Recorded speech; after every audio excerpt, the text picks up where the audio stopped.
नाम के बारे में जानती है? लेकिन भैया मुझे ना ऐसे कपड़े पहनने वाले लोग बिल्कुल भी पसंद नहीं है। जब आपकी भाभी शादी हो जाए ना तो सबसे पहले ऐसे लोगों को कंपनी से बाहर निकालना। अरे बहन तू चिंता क्यों कर रही है?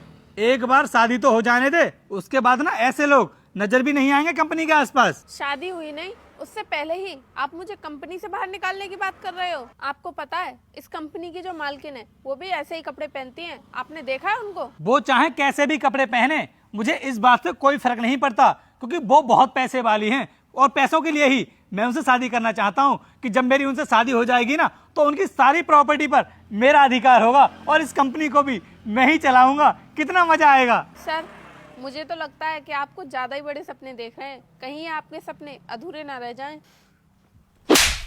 क्या कहा तूने? मेरे भैया के सपने अधूरे रह जाएंगे? शुभ काम करने से पहले तूने टोक मार दी, गवार कहीं की। अरे बहन तू एक थप्पड़ मारकर क्यों रुक गई? मैं तो कहता हूँ इसमें 2-4 थप्पड़ और लगा। तुम्हारी हिम्मत कैसे हुई मुझ पर हाथ उठाने की? हिम्मत की बात मत कर तू, हिम्मत तो बहुत है हम लोगों में। बस मैं भाभी की वजह से चुप हूँ, कहीं वो बुरा ना मान जाए। सुनिए मैडम, इस फाइल पर साइन कर दीजिए। कौन हो तुम जो इस नौकरानी से साइन कराने के लिए बोल रहे हो?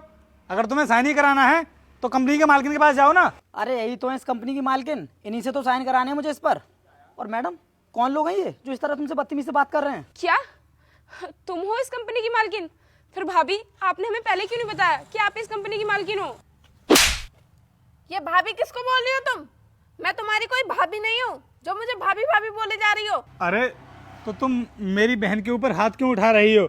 अगर उसने भाभी बोल भी दिया तो कौन सा जुर्म कर दिया? वैसे भी जब हमारी शादी हो जाएगी तो ये तुमको भाभी ही बोलेगी। किसने कह दिया तुमसे कि मैं तुमसे शादी करूंगी? अरे ये क्या बोल रही हो तुम मुझसे शादी नहीं करोगी? जब मैं तुमको पसंद ही नहीं हूँ तो क्या करूंगी मैं तुमसे शादी करके? और अभी थोड़ी देर पहले क्या बोल रहे थे तुम कि तुम मेरे पैसों के लिए मुझसे शादी कर रहे हो? तो मैं ऐसे इंसान से कभी शादी नहीं करूंगी जो मुझसे नहीं मेरे पैसों की वजह से मुझसे शादी करे। अगर मुझे ऐसे ही शादी करनी होती तो मेरी कब की शादी हो गई होती। वो तो मुझे तुम्हारे पापा का नेचर बहुत अच्छा लगा था, लेकिन मैंने सोचा कि तुम्हारे पापा की आदत इतनी अच्छी है तो तुम भी वैसे ही होगे, लेकिन तुम तो उनसे बिल्कुल ही अलग निकले। इसलिए मैं तुमसे शादी नहीं कर सकती, तुम जाओ यहाँ से। प्लीज भाभी ऐसा मत बोलो, मेरे भैया आपसे बहुत प्यार करते हैं। अगर तुम इनसे शादी नहीं करोगी तो मेरे भैया का दिल टूट जाएगा। हाँ आरती, मेरी बहन बिल्कुल ठीक बोल रही है। अगर तुमने मुझसे शादी नहीं की ना तो सच में मेरा दिल टूट जाएगा, क्योंकि मैं ना तुमसे बहुत प्यार करता हूँ और तुम्हारे बिना नहीं रह पाऊंगा मैं। हाँ वो तो दिख ही रहा है मुझे कि तुम मुझसे कितना प्यार करते हो, तुम्हें बताने की जरूरत नहीं है। अब चुपचाप बाहर निकल जाओ यहाँ से, वरना गार्ड को बुला के धक्के मार के निकलवाऊंगी। भैया यहाँ से चलते हैं, यहाँ पर तो हमारी बहुत बेइज्जती हो गई। हाँ हाँ चलो चलते हैं।